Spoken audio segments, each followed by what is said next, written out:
이번 설교를 준비하면서 저도 처음 알게 됐는데요. 전 세계에는 세계 4대 겨울 축제라는 게 있답니다. 첫째는 일본 삿포로에 있는 눈꽃 축제, 두 번째는 중국 하얼빈에 있는 빙등 축제, 세 번째는 캐나다 퀘벡에 있는 윈터 카니발, 네 번째 축제는 어디에 있을까요? 네, 대한민국 화천에 있는 산천어 축제. 이 산천어 축제의 역사가 그렇게 길진 않습니다. 산천어 축제는 2003년부터 시작이 됐는데요. 그런데 이게 그냥 우리끼리만 이야기하는 4대 축제가 아니고 2012년도에 CNN 방송에 이 화천 산천어 축제가 취재가 됐습니다. 그때의 그 기사 머리가 이해할 수 없는 상황, 어떻게 이런 일이 있는가라고 해서 전 세계에서 유래를 찾아볼 수 없는 수십만 명이 얼음판 위에서 구멍을 뚫고 물고기를 남자 여자 어린아이 할머니 할아버지가 같이 그걸 꺼내고 있고 그걸 그 자리에서 회로 먹고 탕으로 먹고 더더군다나 이제 보면 사진을 이렇게 찍잖아요. 맨손으로 잡아가지고 그걸 꼭 입에 이렇게 물고 이렇게 사진들 찍으시잖아요. 우통 벗고. 그래서 그때 당시 CNN 방송에서는 어디서 저렇게 많은 사람이 왔으며 어디서 저렇게 많은 물고기가 나왔으며 누가 이거 했느냐. 그래서 상당히 화제가 됐고요. 그리고 그 방송에서부터 이게 세계적인 4대 축제다. 이렇게 해서 우리가 그거를 사용하고 있다고 합니다. 얼마나 많은 사람이 오냐 하면 첫 해부터 20만 명이 넘는 사람이 오더니 작년 2019년 가장 많은 사람이 왔는데요. 190만 명이 왔습니다. 이게 어느 정도로 많으냐 하면 화천군 인구가 2만 7천 명, 2만 8천 명 정도 되는데 190만 명이 오는 거예요. 워낙 유명하고 그 규모를 국내에서도 비교할 수 없을 만큼 성공한 축제입니다. 그러다 보니 사람들의 관심도 크다 보니 그만큼 비판도 따라옵니다. 대표적인 비판은 바로 자연 생태계 교란을 한다는 거예요. 이 산천어가 원래 화천에 없는 어종이죠. 원래는 민물과 바닷물이 만나는 곳에 사는 물고기인데 그걸 억지로 갖고 왔다는 겁니다.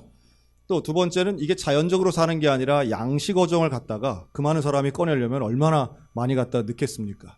이 부자연스러운 것이고 맨손으로 잡는 게 동물권을 해치는 잔혹한 행위다. 그래서 물고기는 어떻게 먹어야 이게 안 잔혹한가는 잘 모르겠지만 어쨌든 아이들을 데리고 그 물고기를 직접 손으로 잡는 건 잔혹스러운 것이다. 뭐 이렇게 동물보호론자들이 비판을 하시더라고요. 그리고 마지막 네 번째는 바로 그 사람들이 떠나간 후에 그 밑에는 잡지 못한 산천어가 수십만 마리 있는데 이게 폐사를 한답니다. 그러니 이것은 상당히 불편한 일이다. 하지 말아야 된다. 이제 이런 주장들이죠. 그럼에도 불구하고 화천군이 갖는 경제 유발 효과가 1,300억 원이 넘고요. 그 20일 동안의 축제 기간이 그렇습니다. 그리고 국가적으로도 이거는 글쎄 포기하거나 접을 수 없는 축제임에는 분명합니다. 그런데 이번 이 산천어 축제의 역사 속에 가장 위기가 되는 순간이 이번에 찾아왔죠. 전례를 찾을 수 없는 단 한 번 그 구제역 때문에 취소가 된 적이 2번 있었고요. 그리고 이렇게 날씨 때문에 일주일이 연기된 적은 한 번 있었지만 이번 같이 2주가 연기되고 얼음이 녹는 이런 상태는 처음이었다고 합니다. 그래서 이제 2주간 연기해서 내일 모레 이제 시작이 됩니다. 저도 우리 춘천 시민으로서 이 산천어 축제가 잘 되고 안전하게 잘 되기를 바라는 마음이 간절한데 이번 사태를 보면서 화천 공무원은 물론이고 또 평창의 송어축제나 홍천강 꽁꽁축제가 다 이번에 어려움을 당했죠. 그러면서 지금 소위 말하는 지구온난화의 영향이 우리의 피부로 와 다 있다라는 생각이 듭니다. 축제뿐 아니라 겨울 스포츠 전체가 사실은 소강 상태고요. 지금 우리 춘천에 눈이 없잖아요. 지금 1월 달인데 이번 주 설날인데 눈이 없습니다. 눈이 별로 오지도 않았어요. 그렇게 춥지도 않습니다. 영하 10도 밑으로 내려가는 날이 하루밖에 없었습니다. 이런 걸 저런 걸 생각하면 점점 겨울이 사라지고 겨울 스포츠는 위축되고 그거를 가지고 경제를 일으키던 강원도 경제는 아마 더 어려워지기 쉽겠다 하는 생각이 듭니다.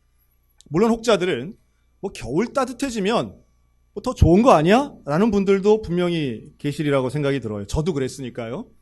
에너지 약자 입장에서는 기름값 덜 들고 연탄 덜 떼면 그거 뭐 좋은 거 아닌가 라는 생각이 할 수도 있겠으나 지구온난화는 단순하게 기온만 높아가는 것이 아니라 이 지구상에 있는 생태계와 환경 자체가 달라진다는 데서 위기감이 있는 겁니다. 날씨가 달라지고요. 지형이 달라집니다. 1년에 5mm씩 해수면이 상승하고 있습니다. 인류 역사에서 지난 최근 5년 동안에 가장 평균 기온이 높았습니다. 그러다 보니 저 북극에 있는 빙하들이 녹고요. 또 전 세계에 있는 만년성을들이 녹습니다. 그리고 그 많은 이 수분들이 어디론가는 다 가야 되는 거예요. 그러니 해수면이 상승하고 그래서 해안 도시들이 잠기게 됩니다. 아마 맹그로브 숲이라고 들어보신 분들 계실 겁니다. 저 말레이시아나 인도네시아에 있는 해변 가까이 있는 아름다운 나무들이 주로 해변 지역에 심겨져 있는 나무들인데 이 숲 자체가 없어지고 있습니다. 남의 나라니까 혹은 나 먹고 사는 거하고는 별로 상관없으니까 라고 생각하면 안 되는 것이 이 모든 피조 세계가 하나님이 우리에게 맡겨주셨기 때문입니다. 하나님이 이 지구를 우리에게 잘 맡아서 관리하라고 잘 다스리라고 맡겨주셨는데 이러한 지구 온난화가 일어난 문제가 어디 있는가라고 하면 결국 사람 때문이더라 하는 거예요. 사람이 뭘 잘못했길래 이렇게 됐을까요? 여기에는 두 가지를 볼 수 있는데요. 하나는 이산화탄소의 증가입니다. 그러니까 대기 오염이 대표적인 것이죠. 대기 오염에는 당연히 굴뚝으로 상징되는 이 산업화에 따른 이 대기 오염이 있습니다. 상당히 심각하죠. 또 우리가 개인적으로는 자동차에서 나오는 매연들도 포함이 되겠죠. 그런데 잊지 말아야 할 가장 중요한 대기 오염의 주범이 있습니다. 그것은 10억 마리의 돼지, 10억 마리의 소가 내뿜는 분비물과 가스입니다. 전 세계에는 인류가 77억 명이 살아요. 그런데 소가 10억 마리나 있습니다. 이런 적이 없었던 일이에요. 특정 개체가 사람을 제외하고 특정 개체가 그렇게 많은 것. 닭은 250억 마리입니다. 왜 그렇게 많을까요? 이건 자연적으로 많아졌을까요? 사람이 키워서 많아졌을까요? 당연히 사람이 키워서 많아진 겁니다. 야생의 동물들은 사라지고 있습니다. 코끼리 사라지고요. 우리가 먹을 수 없는 것, 맛이 없는 것들은 다 멸종되고 사라지고요. 맛있어 하는 것, 먹고 싶은 것만 숫자가 기하급수적으로 늘어납니다. 인간의 욕심이 낳은 결과입니다. 우리 대한민국만 봐도요. 여러분 100년 전, 아니 50년 전만 해도 고기를 구워 먹는 문화가 없었답니다. 여러분 어릴 때 고기 구워 드신 적 있으십니까? 그런데 지금 우리는 매주 닭을 몇 마리씩 드시고 있잖아요. 우리 손주들 오면 아마도 이번 설날 닭게나 드실 가정들 있을 텐데 또 고기도 지금 우리가 구워 먹습니다. 옛날엔 그러지를 못했어요. 왜냐하면 워낙 비쌌으니까. 근데 지금은 구워 먹을 만한 분들이 제법 많이 있습니다. 그만큼 값이 싸지고 흔해진 이유가 뭘까요? 가축을 키우기 때문입니다. 대량 생산을 하기 때문입니다. 우리가 먹는 것은 참 좋은 일이지만 그걸 위해서 발생하고 그것 때문에 일어난 자연 파괴, 대기 오염은 결국 우리를 위협하고 있다는 거예요. 과소비가 불러온 인간의 욕심이 환경을 파괴한다는 거에 이의를 제기하기는 어려울 겁니다. 모두가 아마 동의하실 겁니다. 다만 이것을 우리가 어떻게 해결할 것인가? 이 문제를 우리가 과연 외면하거나 혹은 이건 뭐 교회가 나설 것이 아니야. 이거는 어디 저 높은 사람들이 아니면 저 큰 나라들이 부자들이 해결해야 돼라고 생각한다면 이것은 최소한 그리스도인으로서의 청지기적 사명을 포기하는 일이라고 생각합니다. 분명한 건 지금 지구가 위험하다는 겁니다. 환경이 위험하고 기후가 위험합니다. 여기에 대해 우리는 개인적 차원, 국가적 차원, 또 범세계적 차원에서 운동해야 되겠죠. 먼저 소비를 줄여야 됩니다. 저소비 사회로 가야 됩니다. 굳이 소유를 줄이는 미니멀리즘이 아니더라도 내가 지금 쓰고 있고 하고 있고 먹고 있는 행태들을 조금씩 줄여야 됩니다. 자동차 이용도 자제하는 거 개인적으로 할 수 있는 일이겠죠. 저는 이제 우리 교회가 할 수 있는 게 뭐가 있을까라고 생각하다가요, 이걸 한번 결정했습니다. 일회용품을 좀 줄이겠다라고 하는 거죠. 이거 이제 플라스틱 제로 운동이라고 하는데요. 지난 여름이었습니다. 지난 여름 우리 교회에서 행사를 한번 하고 모두가 이제 돌아가신 후에 본당, 하여튼 쓰레기통을 제외하고 본당, 지하, 교육관, 별관에서 나온 일회용 컵, 플라스틱 컵 개수가 100개가 넘었습니다. 놀라운 것은 지금 여러분들이 앉아 계신 본당 의자 아래에서도 상당히 많이 나왔어요. 그리고 그 컵에는 절반 이상이 하나같이 얼음이 들어있었고 음료가 반 정도 들어있었습니다. 이건 뭘 의미하느냐 하면 일회용 제품에 대한 남용도 의미하지만 우리가 그걸 사용하고 나서 편리하게 쓰고 나서 뒤처리에 얼마나 무심한가라는 것도 보여줍니다. 물론 그날은 아주 특별한 행사를 한 날이기 때문에 그렇습니다. 매주일 그렇다는 얘기는 아닙니다. 그래서 좀 용기를 내서 우리 교회에 일회용 컵을 없애고 일회용 제품을 줄여나가는 그런 운동을 하려고 합니다. 그러니까 이런 일들이 우리가 가정에서, 교회에서, 또 직장에서도 이걸 줄여나가는 운동은 우리라도 좀 필요하겠다. 물론 지금 사회에서는 일반적으로 다 하고 있는 일들입니다. 우리가 그동안 좀 무심했던 경향이 있는 거죠. 하나님은 이 세상을 만드시고 창조하셨습니다. 그래서 오늘 본문도 피조물이라고 말하는데요. 이 피조물이 하나같이 탄식하고 있는 시대에 우리가 살고 있는 거죠. 사람이든 동물이든 자연이든 이런 환경의 탄식에 대해 우리는 책임감을 가지고 이 세상을 그냥 그대로 두면 어때? 나는 내 마음대로 쓸 거야. 혹은 내 편리한 대로 할 거야. 2300년에 망한다는데 나하고는 상관없어. 이렇게 사는 것이 아니라 하나님의 영원 사랑과 이 지구상에 있는 것들을 사랑하는 마음을 가지고 우리도 사명감 가지고 대하며, 특별히 우리가 믿어야 될 게 있죠. 따라 하실까요? 이 세상에 소망은 있습니다. 하나님이 이 세상을 사랑하시기 때문에 소망은 있는 거예요. 또 소망이 있다면 이 지구상에는 복음을 통한 소망이 있고 교회를 통한 소망이 있고 우리 그리스도인들을 통한 소망이 있는 줄로 믿습니다. 단테의 유명한 신곡에 보면 그 책의 1장 지옥편에 보면요, 그런 말이 나옵니다. 지옥 입구에 큰 간판이 하나 써 있는데 여기에 들어가는 자는 소망을 갖지 못한다. 희망을 갖지 못한다. 이런 문구가 있는. 그러니까 희망이 없는 곳이 지옥인 것이죠.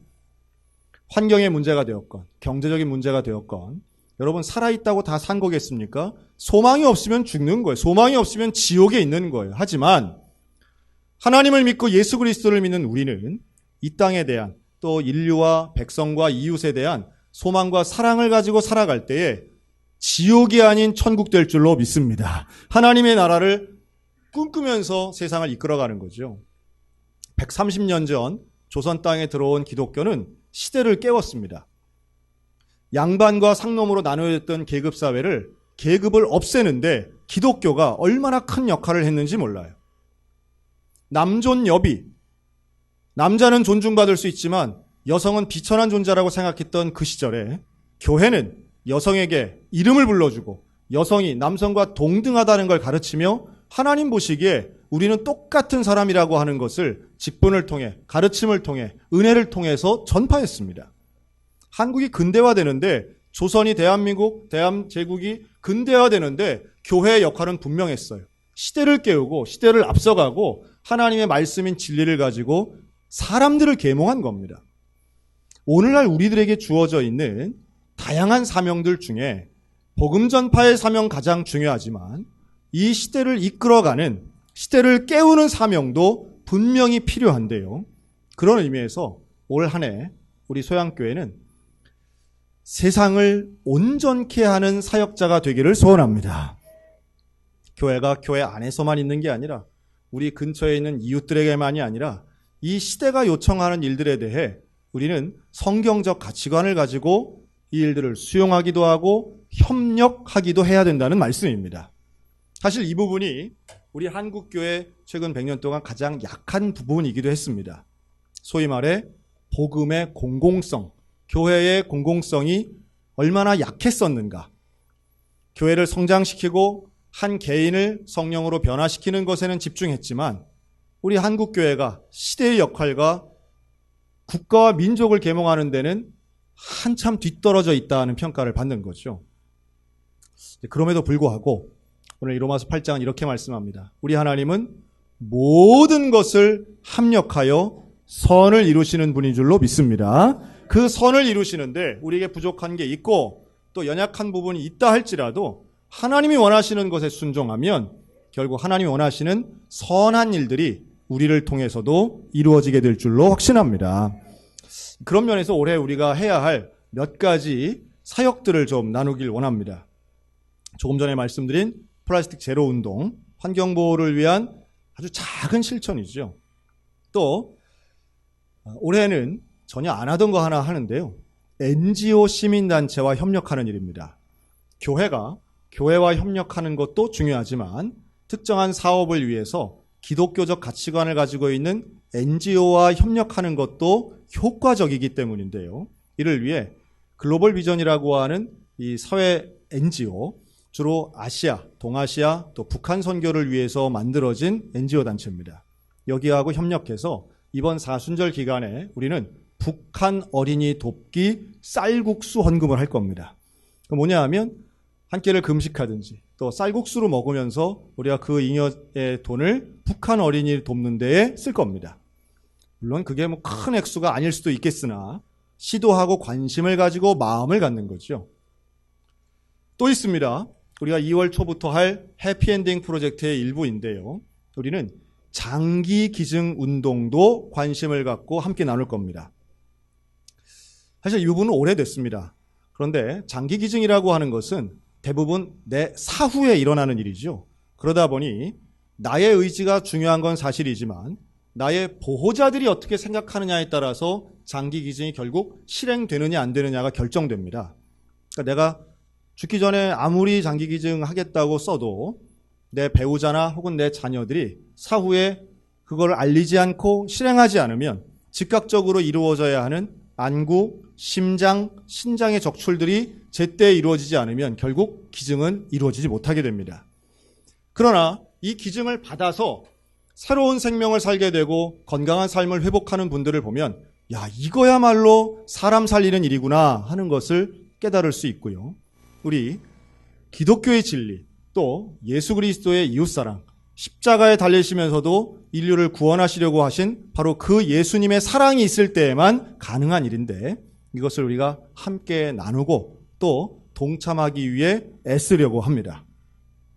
그리고 가을에는 이것도 역시 안 해본 거지만 소양 북클럽, 즉 교양으로 세상을 섬기는 사업을 한번 해보려고 그래요. 교양과 신앙을 함께 나눌 수 있는 그런 인문학적인 책들을, 조금 어려운 책들을 골라서 우리 이웃에게도 그 문호를 열고 한번 안 해본 북클럽을 해보려고 하는 계획을 가지고 있습니다. 물론 이건 다 하고 있는 겁니다. 밖에선 남들 다 하고 있는데 우리가 안 했던 거죠. 환경운동이라든가 북한 어린이 돕기라든가 장기기증이라든가 이런 것들은 시대의 요청 앞에 사실은 많은 사람들이 참여하고 있지만 우리 교회가, 특별히 우리 소양교회가 잘 안 했던 것인데 이걸 좀 새로운 마음으로 시도해 보려고 하는 겁니다. 그리고 또 하나, 여러분 4월 달에는 총선이 있습니다. 여러분 교회는 정치에 참여해야 되나요? 정치와 무관하니까 무지해야 되나요? 아니면 무관심을 통해서 아예 거리를 둬야 된다고 생각하십니까? 정치는 어쨌든 내가 원튼 원치 않든 우리 지역사회 또 대한민국의 아주 중요한 한 축을 담당하고 있는 게 사실이고요. 또 국민된 도리로서 총선에 참여하고 투표를 참여하고 독려하는 건 마땅한 일이라고 봅니다. 근데 우리가 흔히 이런 얘기 하잖아요. 사람이나 당 보고 찍지 말고 뭘 보고 찍으래요? 되게 정책 공약을 보고 뽑으라고 이들 이야기합니다. 전 그럴 때 오히려 되묻고 싶어요. 그럼 어떤 정책을 가지고 우리가 뽑아야 되겠습니까? 라고 할 때 여러분 우리 소양성결교회는 한 가지 정책을 우리가 함께 지지하고 그것에 주목해서 그 정책을 잘 이룰 수 있는 분을 뽑으셨으면 좋겠어요. 목사님 뭔 얘기하려고 저러나. 그렇죠? 제가 작년에 한번 말씀드렸는데 우리 소양성결교회가 지지하고 있는 정책 하나를 말씀드리면 한번 따라 하실까요? 성인, 중증, 발달장애인, 국가 책임제, 조속히 시행하라. 조속히 시행하라. 네. 이 성인, 중증 발달장애인 국가 책임제는요, 현재 이미 입법화 단계에 있습니다. 그리고 이것은 대통령이 공약을 했던 사항이고요. 모든 대부분의 지자체장도 약속을 했던 사항입니다. 그런데 이게 실행되고 있지 않아요. 다른 장애도 많은데 꼭 그렇게 발달장애냐, 또 중증이냐, 성인이냐라고 말하지만 이것이 우리 교회와는 밀접한 관련이 있는 우리 교인들의 문제이기도 하고 대한민국 사회의 사각지대에 놓여 있는 사람들, 가장 소외되고 어려운 사람들에 대한 문제이기 때문에 그렇습니다. 다른 장애를 갖고 계신 분들 참 어렵지만 시각장애, 청각장애, 보행장애를 가지고 있는 분들 중에는 본인의 자각을 통한 위대한 노력과 주변의 도움을 통해서 간혹 그 장애들을 극복하시는 사례들이 있습니다. 하지만 중증 발달 장애는 바로 내가 어떻게든 이 상황을 개선해 보겠다, 내가 이 장애를 극복해 보겠다라고 하는 그 자각을 할 수 없는 장애가 발달 장애인 거예요.